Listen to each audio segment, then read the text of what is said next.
I've talked several times about removing the clear coat, and you can see it's still, maybe in the video you can't see, it's still shiny up over here.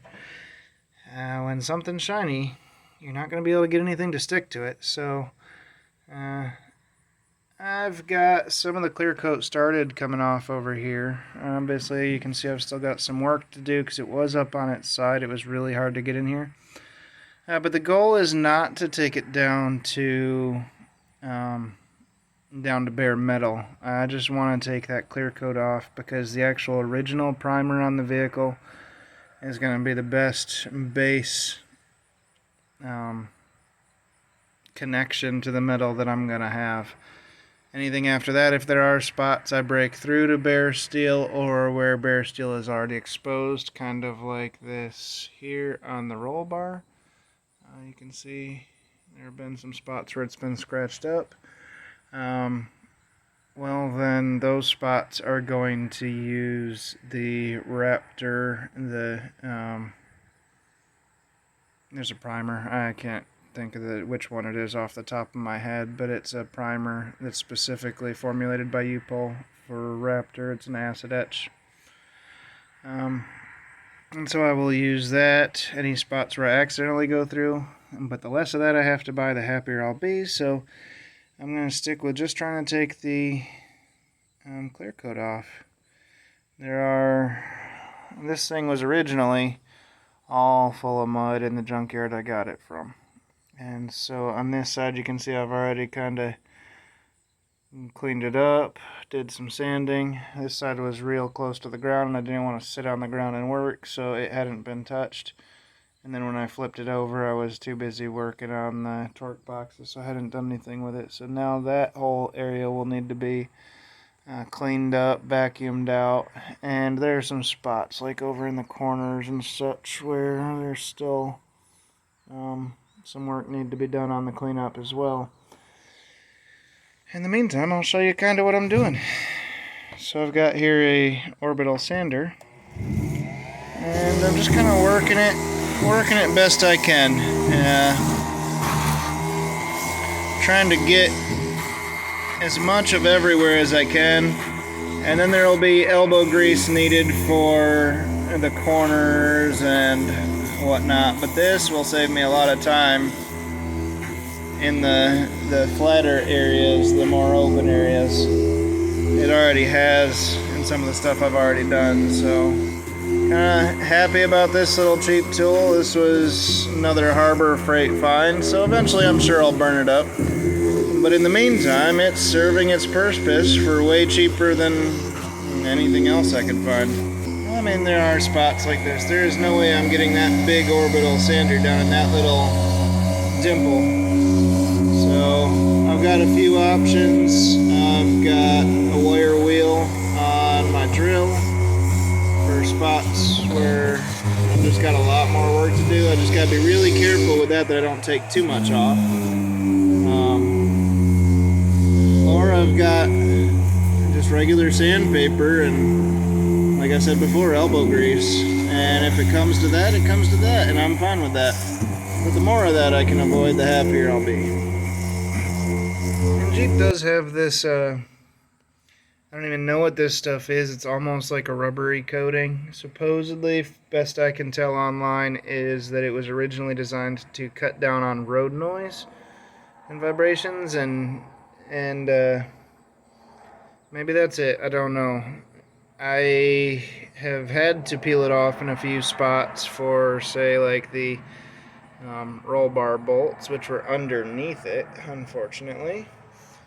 But for the most part, I don't want to, because that was a bear to get off. And so I can't really sand any clear coat off of this, and Raptor is not designed to stick to it. So they do make another primer that is adhesion promoter, and it actually goes over plastics and rubbers and other things like that to help the Raptor liner stick. So that's what I'll use on those spots. Okay, I've got the roll bar mostly sanded up. I've still got to take off that bracket for the soft top, which I don't have framed soft top anyway. I've got a frameless soft top and a hard top, so that was just off the donor tub, and that can go.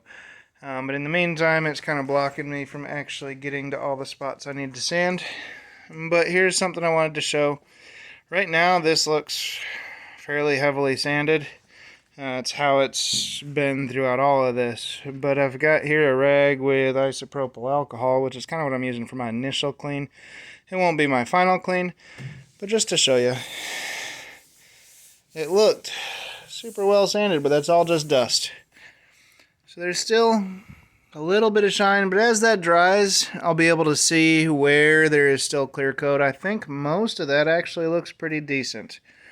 But you definitely, after sanding, like right here, that is still very well clear coated.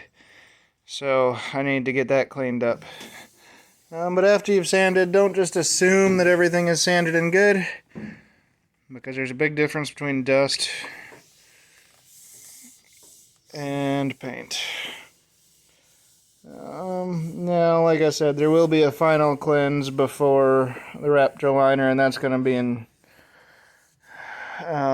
several stages probably, because there's a lot to making sure that everything's spotless. A lot of the corners you'll see really easy to sand off too much. Like down here, for example, right at the edges, the sander will just take the paint right off in a heartbeat. So don't think you're going to get away without the acid etch primer. You're going to need a primer for spots.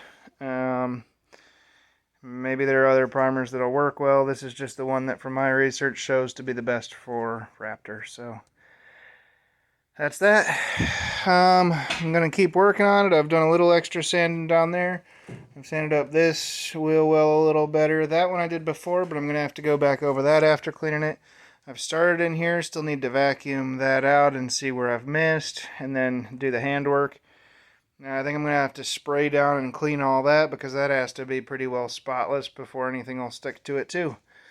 In the meantime, if you guys are enjoying the Jeep build, let me know.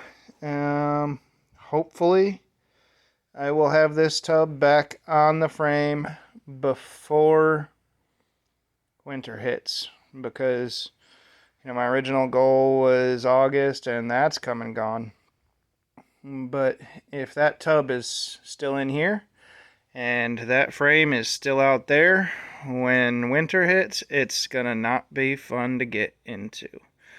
And that might put me off till spring. So in the meantime, I'm going to try and get this on that before winter, and then if I don't get it done before winter, I can roll it inside to work on the seats and all the specifics. Maybe that'll even give me a little time to work on building the boxes. So my goal with the boxes, now that this is laying down, I can show you. I kind of want a clear space down the middle and a box on that side. I haven't figured out where I want it accessible from. That box will have probably the subwoofer and amp built into it. One, for security purposes, and two, that puts it right behind my seat. And I like to feel the music. It's not a very big subwoofer, so having that pounding right at my back seat at my seat would be really nice. And then a box over here as well. And once again, I want a box on the side, and a space down the middle. So if I wanted to throw the dogs in the back, I've got a space in the middle. There won't be a seat in the back. But I also want it to be easily removable. So if I decide I need a seat in the back, I can throw the seat back in. And therefore, when I am Raptor lining, I have to make sure that these holes that the seats mount into, you can kind of see them there and there, that those have earplugs in them when spraying, so when I pull them out, the threads are still good. But that's the goal there. I want those boxes to be lockable. They will also kind of hide this monstrosity of a latch that I built over here. But I can do a quick show of how that works for you here now that it's flat as well. Let me move my extension cord out of the way. Pull, release, and it's down. And I can stand on this thing. I don't intend to ever stand on it, but I can if I needed to. And then, just like that, it closes. Before Raptor lining, I want to get my weather guard around the sides of that, because once the Raptor liner is on, it's going to be a lot harder to get that to stick. Impromptu. Bailey, hi buddy. But thanks for watching, y'all. The Lord bless you and keep you.